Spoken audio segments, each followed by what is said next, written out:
En 1943, en las islas del Pacífico Sur, un soldado aliado moría cada 4 minutos, no por balas japonesas, por un mosquito. La malaria estaba diezmando al ejército más poderoso del mundo.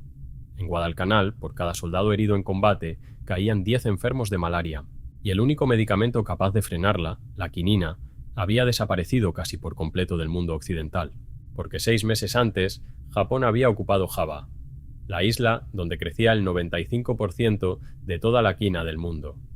La corteza de un árbol andino, trasplantado a Indonesia siglos atrás, acababa de convertirse en el arma estratégica más importante de la Segunda Guerra Mundial, y casi nadie lo sabe. Esto es la raíz oculta.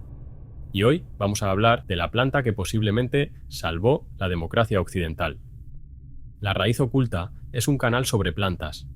Aquí vamos a hablar de las plantas que cambiaron el mundo, las que ganaron guerras, las que mataron emperadores, las que construyeron imperios y las que los derrumbaron. Las plantas tienen una historia oculta que nadie nos ha contado, y nosotros vamos a desenterrarla. Suscríbete si te interesa ver el mundo de otra forma. Cada vídeo va a ser un viaje que empieza en una planta y termina en la historia humana más fascinante que imagines. Empezamos. Para entender por qué una corteza de árbol decidió el destino de la Segunda Guerra Mundial, primero hay que entender lo que era la malaria en el Pacífico. Las islas del Pacífico Sur son paraísos tropicales, también son trampas mortales. El calor, la humedad y los miles de charcos de agua estancada las convierten en el hábitat perfecto para el mosquito Anopheles, el vector de la malaria. Los soldados americanos y australianos que llegaban a esas islas no tenían inmunidad. En cuestión de semanas, regimientos enteros quedaban inutilizados.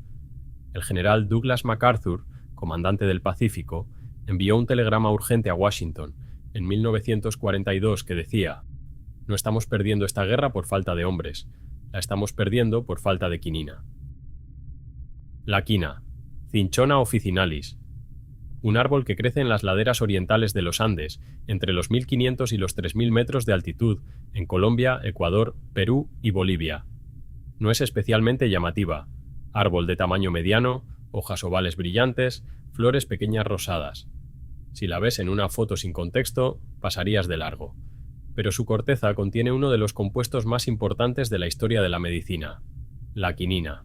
Los pueblos indígenas de los Andes ya conocían sus propiedades desde mucho antes de que llegaran los españoles. Usaban la corteza machacada para tratar los escalofríos y las fiebres.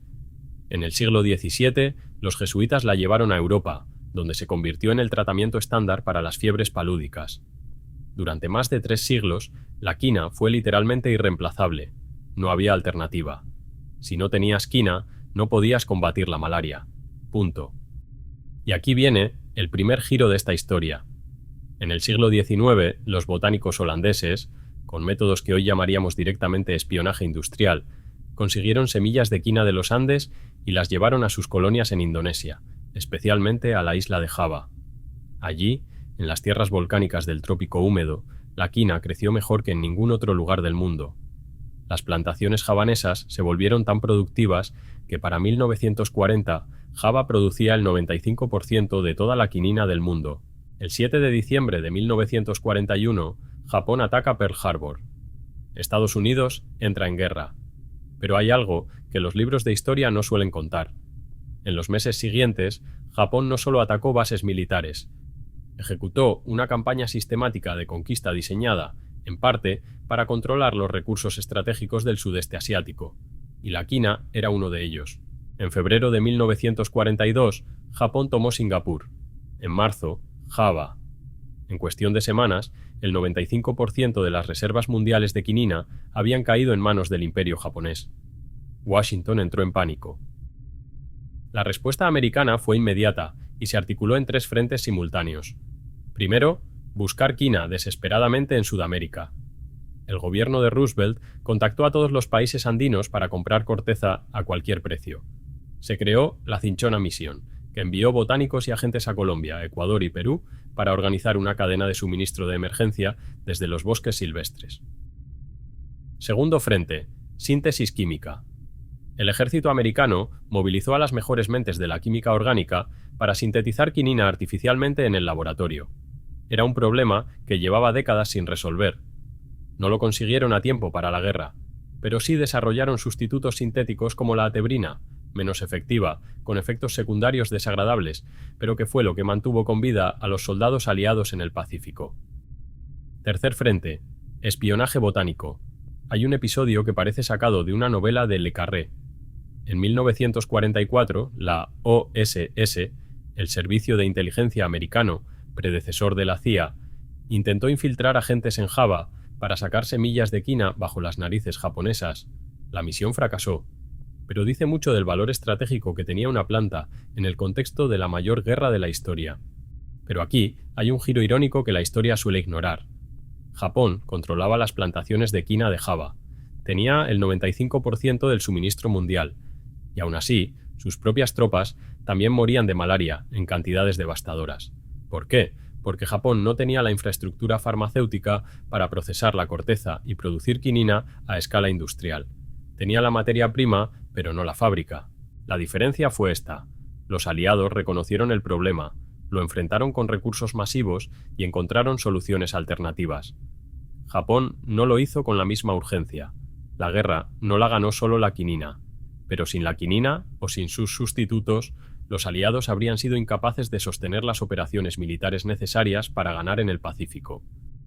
Hay un capítulo de esta historia que es especialmente interesante para nosotros en el mundo hispanohablante. Colombia y Perú fueron literalmente los pulmones farmacéuticos de la guerra aliada. Miles de campesinos e indígenas andinos recorrieron selvas inaccesibles para recoger corteza de quina silvestre, que luego viajaba en barco a los laboratorios americanos. Fue una operación logística monumental, y fue absolutamente decisiva. ¿Y qué queda de la quina hoy? Probablemente la estés consumiendo sin saberlo. El agua tónica contiene quinina. Esa ligera amargura, característica del gin tonic que tanto gusta en España, viene directamente de la corteza del árbol que salvó al ejército aliado en el Pacífico. La malaria sigue siendo uno de los mayores problemas de salud pública del mundo. Mata entre 600.000 y 1 millón de personas al año, la mayoría niños menores de 5 años en África subsahariana. Los tratamientos actuales son más sofisticados que la quinina, pero la quina sigue siendo estudiada, sigue siendo cultivada, sigue siendo relevante, y está en tu botiquín de otra manera que quizás te sorprenda. Los médicos todavía usan quinina para tratar ciertos tipos de malaria, resistente a los medicamentos modernos. Si estás en España y quieres ver una quina en persona, el Real Jardín Botánico de Madrid tiene ejemplares en su colección. No es la planta más espectacular visualmente, pero saber lo que sabes ahora cambia completamente la forma de mirarla. Marzo de 2020. El mundo lleva semanas paralizado por un virus desconocido. Los hospitales se desbordan. Los científicos buscan desesperadamente cualquier tratamiento que funcione. Y de repente, en medio del caos, un nombre aparece en todos los titulares del mundo: hidroxicloroquina. Un medicamento derivado directamente de la quinina, de nuestra quina, del mismo árbol andino que salvó al ejército aliado 80 años antes. La cloroquina e hidroxicloroquina son sintéticos derivados de la quinina, desarrollados en los años 40 precisamente como mejora de los antipalúdicos de guerra. Donald Trump la promocionó desde la Casa Blanca como cura milagrosa. Varios países la distribuyeron masivamente. Las farmacéuticas no daban abasto con los pedidos. El mundo entero ponía sus esperanzas en un derivado de la corteza de un árbol. Hubo países que llegaron al límite de sus reservas y tuvieron que racionar la distribución. En India, el mayor productor mundial, se prohibió temporalmente su exportación. Francia la autorizó de urgencia. España la distribuyó en hospitales públicos bajo control estricto de la AEMPS. Los ensayos clínicos llegaron meses después, y la respuesta fue clara. La hidroxicloroquina no era eficaz contra el COVID-19. La OMS suspendió sus ensayos. Los países que la habían autorizado de urgencia dieron marcha atrás. Pero hay algo en esa historia que merece una reflexión. En el momento de mayor pánico colectivo de las últimas décadas, con todos los recursos de la ciencia moderna disponibles, la humanidad volvió instintivamente a mirar hacia una planta, hacia la misma corteza que los indígenas andinos conocían hace siglos, hacia la misma molécula que mantuvo vivos a los soldados en el Pacífico. No funcionó contra el COVID, pero el impulso de buscarla dice algo muy profundo sobre la relación entre los humanos y las plantas. Cuando el mundo se rompe, seguimos buscando respuestas en el reino vegetal. La próxima vez que alguien te diga que las plantas son solo decoración, cuéntale esto. Un árbol andino de aspecto modesto, con flores pequeñas y corteza rojiza, estuvo en el centro de una de las batallas geopolíticas más importantes del siglo XX. Japón controló sus plantaciones. América movilizó toda su inteligencia y sus recursos para encontrar alternativas. Y en los Andes colombianos y peruanos, personas que nadie recuerda en los libros de historia recorrieron selvas peligrosas para recoger corteza que salvó la vida de soldados al otro lado del mundo. Las plantas no son decoración, son actores históricos, y sus raíces van mucho más profundo de lo que imaginamos. Si este vídeo te ha sorprendido, suscríbete. Cada semana vamos a desenterrar una historia como esta. En el próximo vídeo vamos a hablar de la planta que los romanos usaban para envenenar a sus emperadores, el acónito, también llamado el veneno de los reyes, no te lo pierdas.